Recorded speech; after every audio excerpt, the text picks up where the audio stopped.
कुछ ऐसे हैरान कर देने वाले फैक्ट्स जिनके बारे में शायद ही आपने कभी सुना होगा। माउंट एवरेस्ट पर अभी भी 200 से ज़्यादा बॉडीज प्रिजर्व पड़ी हैं।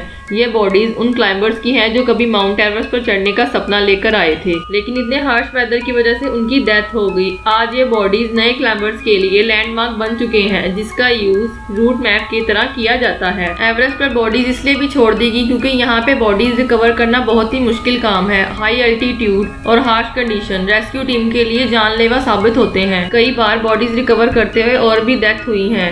इसके अलावा क्लाइंबर्स की फैमिलीज भी यही चाहती हैं कि उनकी बॉडीज एवरेस्ट पर ही पड़ी रहें, क्योंकि उन्होंने अपने सपने को पूरा करते हुए अपनी जान गंवाई। इंडिया के मेघालय स्टेट के ईस्ट खासी हिल में एक चेरापूंजी नामिक जगह है, जिसे सोहरा भी कहा जाता है। ये जगह दुनिया के सबसे वेटेस्ट प्लेसेस में से एक है। आपको ये जानकर हैरानगी होगी कि यहाँ पे 1860s के दौरान लगभग 8 महीने तक कंटिन्यूसली बारिश हुई थी, जो अर्थ पर सबसे ज्यादा रिकॉर्डेड रेनफॉल था। ये रेन बहुत ज्यादा एक्सट्रीम लेवल तक पहुँच गई थी, जिससे लोकल इंफ्रास्ट्रक्चर और वेजिटेशन को काफी नुकसान पहुँचा था। ये place wettest place on earth का टाइटल क्लेम करती थी, लेकिन अब ये रिकॉर्ड मोजिन राम के नाम हो गया है, जो चेरापूंजी के पास ही है। मोजिन राम में हर साल 12 मीटर तक बारिश होती है, जो दुनिया के सबसे एक्सट्रीम इवेंट में से एक है। रोम के कोलोजियम का इतिहास खून और बलिदानों से भरा हुआ है। एंशियंट टाइम में यहाँ पे बहुत से लोगों ने अपनी जान गंवाई थी, और कहते हैं कि यहाँ के कोने कोने में उन लोगों की गूंज सुनाई देती है जिन्होंने अपनी जान यहाँ पे गंवा दी। अजीब बात यह है कि कोलोजियम को सिर्फ एक हिस्टोरिकल साइट ही नहीं, बल्कि पैरानॉर्मल एक्टिविटीज का हब भी माना जाता है। टूरिस्ट और गार्ड ये रिपोर्ट करते हैं कि आज भी उन्हें यहाँ पे एक एनर्जी सी महसूस होती है, मानो कि उन लोगों की नेगेटिव वाइब्स आज भी यहाँ पे मौजूद हों। स्कॉटलैंड की लोचनेस लेक में एक मॉन्स्टर की साइटिंग का जिक्र लगभग 15 सालों से होता आ रहा है। इस मिस्टीरियस क्रिएचर को अक्सर नेसी नाम से भी जाना जाता है।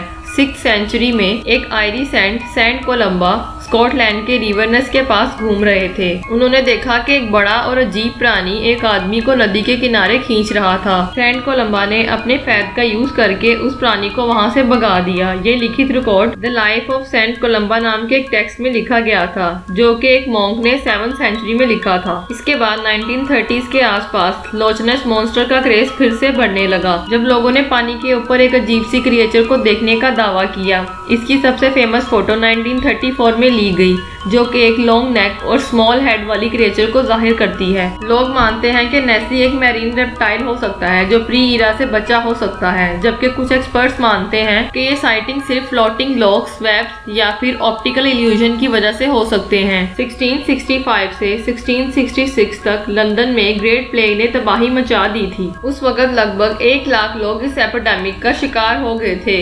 ये संख्या इतनी ज्यादा थी कि इनकी बॉडीज को दफनाने के लिए मास ग्रेव्स का यूज होने लगा, जिसमें एक साथ हजारों बॉडीज को दफनाया जाता था। लेकिन मॉडर्न इरा में जब अंडरग्राउंड रेलवेज के लिए टनल्स बनाए जाने लगे, तो वो ग्रेव्स मिलना शुरू हो गयी। जब खुदाई के दौरान हजारों ह्यूमन स्केलेटन मिलना शुरू हो गए। इसका सबसे प्रोमिनेंट एग्जाम्पल 2013 का क्रॉस रेल प्रोजेक्ट था, जब लिवरपूल स्ट्रीट के पास डिगिंग के दौरान 300 स्केलेटन का एक मास ग्रेव मिला, जो प्लेग के जमाने का था। ये काफी स्केरी डिस्कवरी मानी जाती है, जो लंदन के अंडरग्राउंड हिस्ट्री को जाहिर करती है। 1971 में चाइना के चांगसा हुनान प्रोविंस के पास टॉम एक्सकवेशन के दौरान 2200 साल पुरानी एक मम्मी मिली। ये मम्मी हान डायनेस्टी के वक्त की थी, जिसका नाम लेडी डाया बताया गया। हैरानगी की बात यह है कि ये मम्मी एक्सेप्शनली वेल प्रिजर्व थी, जिसे दुनिया की सबसे ज्यादा बेहतरीन प्रिजर्व मम्मी माना गया। लेडी डाया की स्किन अभी तक इलास्टिक और सॉफ्ट है, जैसा कि एक लिविंग बॉडी की होती है, और उसके ऑर्गन्स जैसा कि हार्ट, लंग्स और लीवर अब तक प्रिजर्व हैं। जब साइंटिस्ट ने उस मम्मी का ऑटोप्सी किया, तो उन्हें पता लगा कि कुछ आर्टरीज में अब तक ब्लड क्लॉट्स थे,